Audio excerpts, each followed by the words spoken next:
Next will be a reading of How the Grinch Stole Christmas, written in 1957 by Dr. Seuss. Every Who down in Whoville liked Christmas a lot, but the Grinch who lived just north of Whoville did not. The Grinch hated Christmas the whole Christmas season. Now please don't ask why, no one quite knows the reason. They're hanging their stockings, he snarled with a sneer. Tomorrow is Christmas, it's practically here. Then he growled with his Grinch fingers nervously drumming, I must find a way to stop Christmas from coming. They would feast on Who pudding and rare Who roast beast, which was something the Grinch couldn't stand in the least. And then they do something he liked least of all.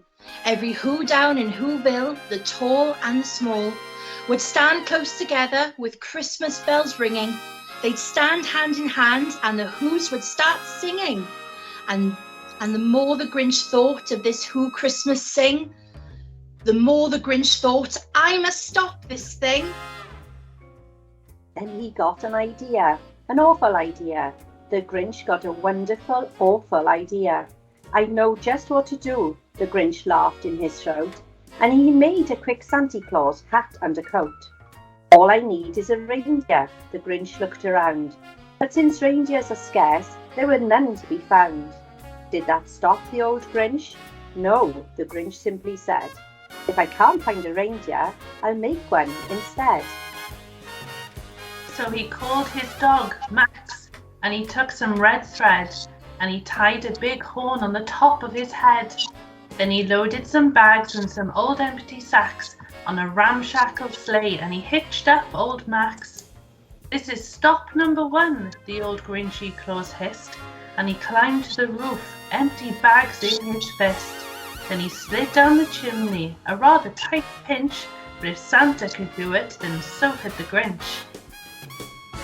He got stuck only once for a moment or two.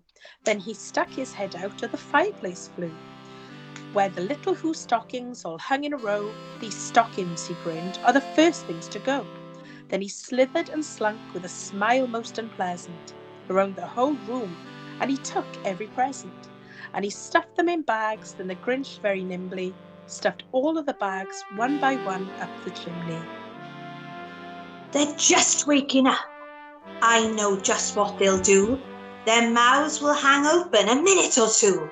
Then all the Whos down in Whoville will all cry, boo-hoo!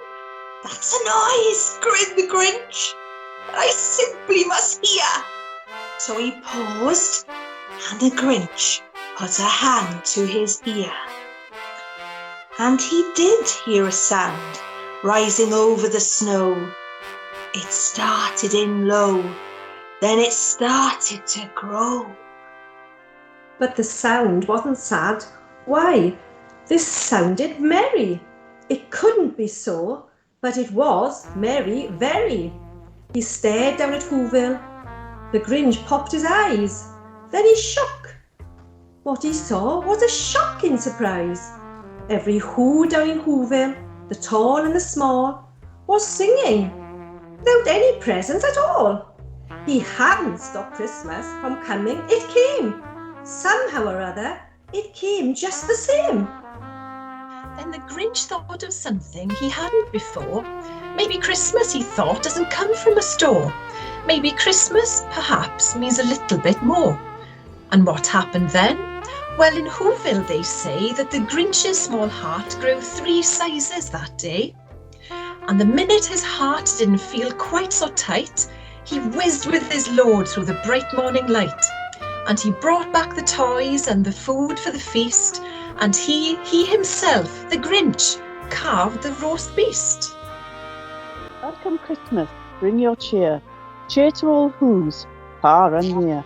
Christmas Day is in our grasp, so long as we have hands to clasp.